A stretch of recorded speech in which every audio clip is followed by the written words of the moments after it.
Putting, in my opinion, is the hardest part of disc golf by far. You could throw 500 feet, hit every single upshot, and be pretty much perfect everywhere else on the course. But if you can't make putts, you're not going to be able to finish out holes, and that's really what it takes to complete your game. For me, putting is one of the weaker parts of my game, and I'm sure a lot of you can relate, just not being able to really feel fully confident on the putting green. But I've done a lot of things over the past couple of years that have helped me feel a lot more confident, have increased my success rate on the putting green, and made me feel a lot better with my form for putting, which I think is a lot more important than a lot of people will tell you. Just a quick disclaimer for this video, everything that I'm going to talk about pretty much comes from personal experience and how I have developed my putt. So it's not going to work perfect for everyone. Putting is very subjective, very dependent on the individual. While a lot of this is going to help a lot of you, it's not going to be perfect for everyone. So just keep that in mind. The way I see it, there's two parts that go into putting. One part is physical. So that is the physical motion that you have to make for the disc to come out of your hand into the basket every single time, pretty much perfectly. It's going to be different for everybody depending on your anatomy and what feels comfortable for you, what putter you're using, what style of putting that you do. Whatever that is for you, there is a motion that's going to be on a regular putt, the thing you want to reproduce every single time. The second part is mental, and that is being able to reproduce that motion as close to perfect, as close to every single time you can when you're putting. So I want to go over a bunch of things that I have developed, bunch of pointers and tips and ideas that I have developed with not only the physical part for the form of my putt, but the mental as well. So hopefully you can hone in on those two parts of your putt and then be a lot better on the putting green. People tend to say putting is all mental, so let's start with the mental. What do you need to do mentally to be better at putting? First thing I think is to clear your mind as much as you can before putting. So if someone is talking to you or making noise, someone on your card is talking, don't be afraid to turn around. Tell them to stop talking. Obviously, if you're playing with some buddies, it's different, but if you're in a sanctioned event, don't be afraid to say something. I've found that it's a lot better for me to say that than to not.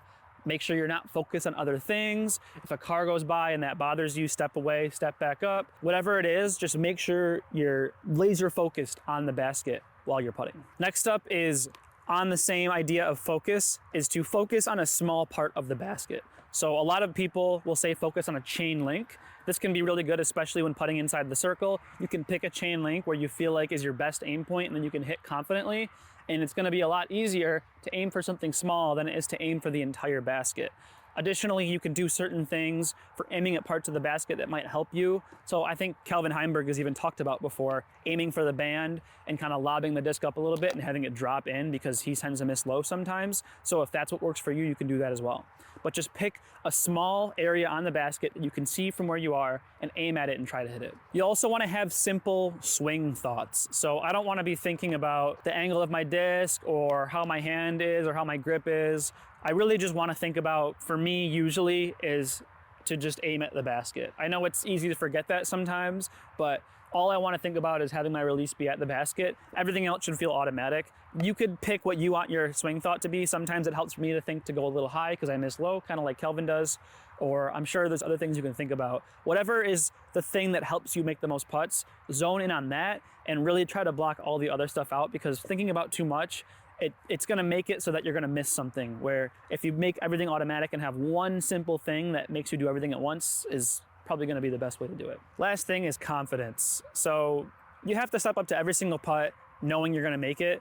Obviously, if you want to lay up, then lay up. But if you've decided I'm making this putt, then you have to be 100% confident that you're going to make it, even if there's not a 100% chance that you're going to make it, because there never is. But if you want to make a lot of putts, you just have to know you're going to make every putt. In your mind, you can't miss putts, because if you step up thinking about missing it, then you're more likely to miss it. You have to be 100% confident that you're going to make every single putt that you attempt to make. Now, people will say putting is all mental, but I think that's wrong. I think putting form is really important.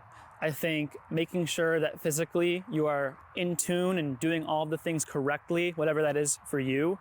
And for me, over time, I have noticed that a lot of the things I was doing physically were causing me to miss putts and causing me to maybe even have mental lapses that led to bad physical things that I was doing. But in general, I think it's good to have a good putting form and have the physics of your form ironed out really well. So the first thing you should think about for your physical form for putting, and this is for anyone putting, and this is the number one thing you should think about when putting. It is to shake hands with the basket or paint the pole or aim at the basket, whatever it is. People will tend to say, you know, whatever cue that they have, paint the basket, shake hands with the pole. You want your arm to release going at the basket, because if you're not doing that, you're gonna miss. If you're right, if I'm looking at you and you're the basket and my arm goes like this, disc isn't going in the basket. You want to aim at the basket, and that's just something you want to always keep in mind. It's, for me, like the number one thing I think about when putting. All right, next one. This is one that I've struggled with a lot and I'm still working on, and I think is pretty important, although there are some exceptions to the rule. But the best putters, I think, do this well, and that is keeping the disc flat, or as flat as comfortably possible for you. So you might think, well, why should I keep the disc flat? Why does it matter? If I can get the disc to go in on hyzer, then why should I care? Well, there's a couple of reasons. One, if it's windy and your disc is flat, it's usually gonna be able to go through the wind and be pretty constant, especially if you have left to right or right to left. It's gonna be going straight at the basket. I mean, it might get picked up and down. It's not gonna be perfectly straight and flat cutting through the wind, but it's gonna relieve a lot of those variables that you're gonna have from the wind pushing it around. So if the disc is on hyzer and there's wind coming this way, I'm sure you've experienced this before. If you've putted in the wind before on hyzer, you're gonna put your disc at the basket, wind's gonna come in and push it out this way. On the other hand, if the wind's coming in this way, it's gonna push your disc straight down. So yes, you can putt on hyzer, but if it gets windy, it's gonna introduce a lot more variables, and you might have to now aim to the right to get the wind to push the disc into the basket. Then you're running into all sorts of trouble. Also, you're more likely to get rollaways when you're putting with hyzer. If I putt with hyzer and it hits the ground like this, it can pick up and roll. If I'm putting flat and it lands like this, it just sits. I'm not saying you're gonna get rollaways every single time you putt with hyzer, or that it's never gonna roll away when you're going flat, but I think it's pretty obvious that if the disc comes in on edge to the ground, it's more likely to roll away, and if it hits the ground flat, it's less likely to roll away. What I do to keep the disc flat, and there's probably a million different cues that you can think of, but what I do is I try and think of pushing up with my bottom fingers. So this is what my putting grip looks like. I have these 3 fingers in a fan grip, and then this finger right here under the rim. I'm really thinking of these 3 fingers pushing up on the disc, because if not, it's here, but if I think of pushing up, that's me pushing up with those fingers. So I think of pushing up on the disc when I release. You can also think of your follow through. So I'll actually think of both as pushing up and following through.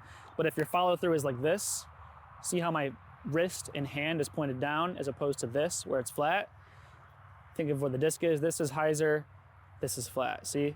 The direction of your follow through is gonna determine what the angle of the disc is coming out of your hands when you're putting. Something that I used to do a lot and I'm trying to move away from is swinging the disc too low. So if I swung the disc too low, I would find that sort of how much time I spend swinging the disc up was pretty constant. So the lower I swung the disc, the lower the disc would get released. So if I find myself swinging the disc way down to here, I would kind of release it here. But if I kept it a little higher like this, I would release it here where I want it to be. And if I made that correction when I was swinging low, I would find myself, instead of hitting cage right here, I would hit pretty much exactly where I want to in the sweet spot of the basket. That's not to say you can't have good putting form when swinging low. If you look at someone like Andrew Marweed, and this is a way I kind of used to putt, is he would come way down like this and comes up. And if you have a nice, slow, controlled, and long swing where it still releases up here, which he does, that's good. But for me, I would find is when I swung low, I was releasing here, and I was kind of like, the disc was coming out hyzer and nose up, where I want it to release here, flat, maybe a little bit nose up, but it's not coming out like this, it's coming out flat. Also, this only really applies to putts inside the circle or sort of inside closer range. The further I get away, right, if I'm putting from really close, I'm generally gonna putt like this. But if I'm putting from like 50 feet, the disc is gonna have to come a little bit lower so I can get a full swing to get all the power out of it. But that's only on longer putts. Another important thing is follow through. Someone who does this really well is Paul McBeth.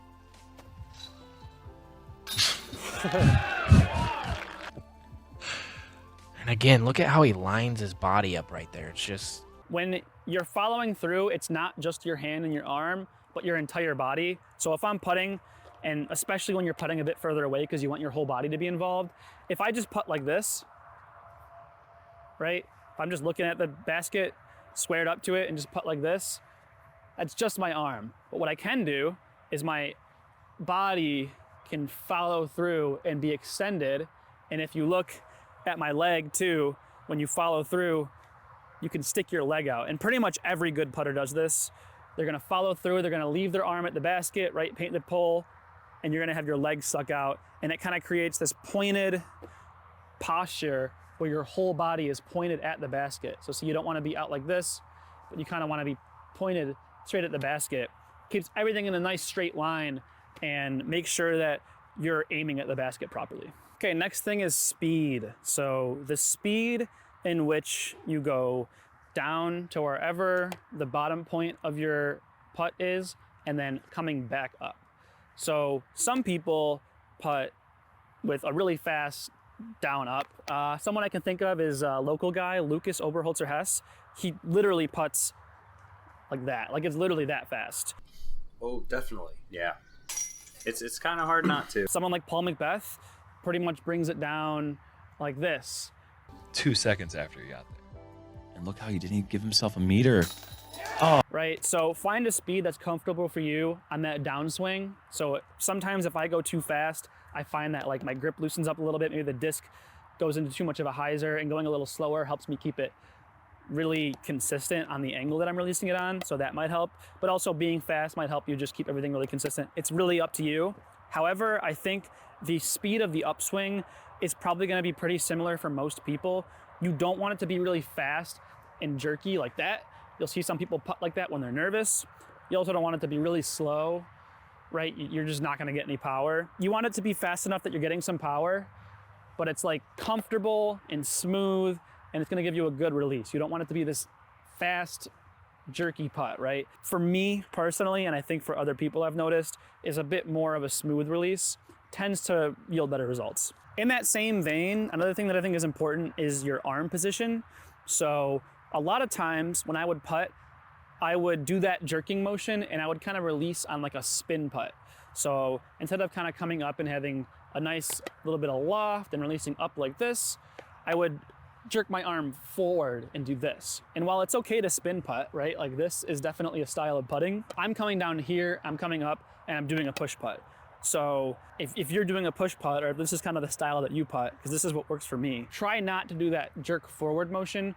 Try to really have your arm position be up and forward, not just jerking forward. If you go back and watch my old videos or even more recent ones, I do this all the time and it works, but in tournaments, it can lead to me missing low quite a bit. All right, this one I haven't heard a lot of people talk about before, or really anyone talk in depth about, but I've had some trouble with it, so I'm gonna talk about it, and that is my grip tightness.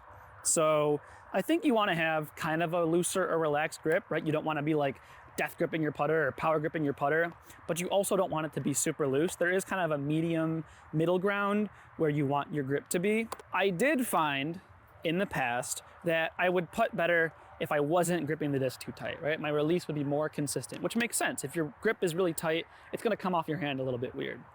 However, I would sometimes go too far in that direction and my grip would be really loose, and I would find that when I swung the disc down, I wouldn't notice it in the moment all the time, but when I started to think about it and pay attention to it, it became really apparent that the disc was kind of like slipping out of my hands a little bit. So I'll give you kind of a close-up. This would be my normal grip, if you can see it. And when I would swing down and it would be a little bit too loose, it would kind of fall out of my hand, just a little bit, right? Just so it's not touching my palm anymore. And that would cause me to, you know, if you hold the disc and have it not touch your palm, it's gonna come out on like too much hyzer. It's not gonna be quite as stable. Stable meaning like not fluttering out. I don't mean stability of the disc, but it's just kind of like an unstable, sort of not secure form that you have there. So I think it's really important to make sure your grip is tight enough so that when you're swinging the disc, it stays in your hand for the entire motion. That might be really obvious, but it's something that I think I neglected for a while and caused me to have a lot of errors in my putting. A cue that I'll use for putting to make sure I don't do that and don't mess up that way is to make sure that the edge of the disc is always touching the palm of my hand. If I feel it come off even a tiny bit, right? You can't even see that. But if I feel it push off the palm of my hand, I want it to be locked in here the whole time. I don't want to see anything like that. So I want this locked in the whole time until I release the disc. That means my grip is tight, consistent, and good the whole time without holding it super tight. So find that medium, middle ground, and make sure it doesn't let go of the palm of your hand. Also, with grip, you want to make sure your putter feels good in your hand. So if it's really cold and dry outside, I'm typically going to put lotion on my hands before the round to make sure they're moist. My hands tend to get really sort of dry and slippery, and the disc just doesn't really want to sit in my hand well, and it will slip a little bit, and I won't have as consistent of a release. On the other hand, if my hands are really sweaty and it's really humid outside, I can have the opposite issue where it feels slick because my hands are wet and I can't get a good grip. So I'll then use like a whale sack or any sort of dry bag for that. And then also making sure your putters are dry. So drying your putters off before you putt. You just want to keep the grip consistent as you can every single time you're putting. So if that means, depending on what time of year it is, maybe using a stiffer putter in the summer and then a more flexible, softer putter in the winter, or using different ways to change your grip by maybe lotion or grip bags, whatever it may be. But I think it's really important to have a consistent grip on your putter whenever you're putting. Another thing with grip to think about is your grip style and whether you're using a beaded or beadless putter. For a very long time, I gripped the disc kind of similar to how Paul Macbeth does, where I had my finger sitting on the edge of the rim as opposed to under it. And I used beaded putters. When I tried to switch to this, which is having your finger under the rim, while I was putting with a beaded putter, I guess maybe my hands are small or it just felt weird to me. I just couldn't get a clean release because of my finger going over the bead. It just didn't feel very good to me. However, once I switched to a beadless putter and started putting with Rainmakers and P2s, which I ended up putting with P2s, I felt a lot more comfortable having that grip of my finger being under the rim, and it actually ended up being a better grip for me. So it needed some experimentation to figure out what was right for me. So I highly recommend you try different putters, different styles of putters, different rim depths, different beads. You don't have to go buy them, but try out your friend's putters if you can. Maybe get some off the used rack. For me, it was important to try out those things because now I've changed my grip up entirely, and I'm also putting with entirely different putters. And I wouldn't have gotten to that if I didn't try new things. The last thing I'm going to talk about with the physical side of putting is loading your wrist. So on shorter putts, you really don't want to load your wrist and get pop from your wrist being cocked back and then pushing forward. It's more just your fingers pushing up and your follow through. You don't need to cock way back on your wrists. However, if you're putting from further away, like maybe 40, 50 feet and out, you probably want to load your wrist a little bit so you can spin the disc a little more. It's gonna get some more pop, it's gonna put more spin on the disc, and it's gonna be a lot easier to get more distance on your putt without having to swing your arm. Because I've found, and I've seen other people do this, when I swing my arm, even if I'm following through correctly, your arm kind of wants to swing out. It doesn't want to swing like this. And if you swing like this, it's going to be on hyzer. If you want the disc to come out like this, you know, your arm wants to swing out here. I'm obviously over exaggerating by doing this, but it kind of has this right side or left side if you're a lefty, but whatever side your hand is on, it wants to go towards that direction. You can counteract this obviously by having a better follow through and by thinking about it, but also by cocking your wrist and being able to still have good form, not try and overdo it, and get a lot of the power just from your hand and your wrist, which I think you want to do for as long as you can. And then once you get out to like jump putting from 100 feet, then yeah, you're swinging your arm super far. But if you're putting from like 50 feet, try and pop the disc a little bit more with your wrist to get some more distance. So if I'm putting from a little bit far away back here, this might be about the distance where I'm gonna use a little bit of wrist action. If I putt without loading my wrist, it might be kind of hard to really get distance on it. And you could see, I don't know if you can see from that angle, but it kind of went out to the right and around the basket because I was swinging my arm. If I instead decide to load my wrist and use that to gain power as opposed to swinging my arm out, The disc stays on line with the basket. I don't have to rely on swinging my arm out to the right to generate power, and it makes me a lot more accurate. So yeah, that's all the different things I think about when putting. I know the mental stuff is important, but you know, it's kind of elusive, it's hard to describe, and everyone's gonna have different ways of mentally thinking about putting, whether it's looking at a chain link or, you know, blocking out everybody else, or maybe taking a deep breath or meditating. I don't know, whatever works for you, it's gonna be different for everybody. The physical stuff, I think, can kind of be a constant, right? You want the disc to be flat, you want to have spin on your putt. If you're a spin putter or push putter, you want to do these certain things. I think the most important thing that I would take away from this is getting the disc to release flat and having a good follow through. So what I think about is, number one, have your disc touching the palm of your hand. Don't let it fall out of your hand. Don't let your grip change at all while you're swinging the disc. Number two, push up with your fingers so the disc comes out flat and you're not letting it come out on hyzer. And then number three, have a straight follow through when following through to the basket. If you do all three of those things, kind of keep in mind all the other things that I'm doing when putting, I think it could help you quite a bit. I mean, I've been learning all these things for years now, and I think every single one of them is equally as important. So I hope that was helpful to somebody, and I hope I can help out your putting a little bit here. So I'll see you guys next time. Peace.